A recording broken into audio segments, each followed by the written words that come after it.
আছো কেন? আরে তোরই আজকে একটা ডাল করবো অন্যরকম করে। কিরকম ডাল? কিরকম? শাপলা দিয়ে ডাল করবো। শাপলা দিয়ে? ফোড়নে কি দেবে? ফোড়নে দেবো পাঁচফোড়ন, পেঁয়াজ, শুকনো লঙ্কা, তেজপাতা। হ্যাঁ, এই তো ডালটা ফুটছে। ও, এখন কি শাপলাটা দিয়ে দেবো মা? না না, ডালটা ফুটছে তো, শাপলা তো নরম জিনিস, একটু পরে দেবো, ফোড়ন দেবো, তারপরে দেবো।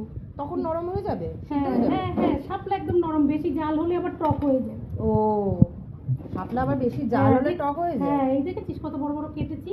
ও, যেন মুখে বাঁধে। হ্যাঁ হ্যাঁ, এই যে ডাল ফুটছে আমাদের, দেবে? হ্যাঁ এই যে পাঁচফোড়ন ফোড়নে দিলাম। তেজপাতা দিচ্ছ না তো? আরে তেজপাতা ডালের সঙ্গে আমি যখন সিদ্ধ বসাই তখন তেজপাতা আমি পুড়িয়ে দেই, এর সঙ্গে একটু কাঁচা তেল দেই, তবে তো ডালের দেখছিস কালারটা হয়েছে কি সুন্দর, এরকম ডালের কালার। তখন দাও কেন? তো ওই যে ডালটা সুন্দর একটা গন্ধ বেরোয়।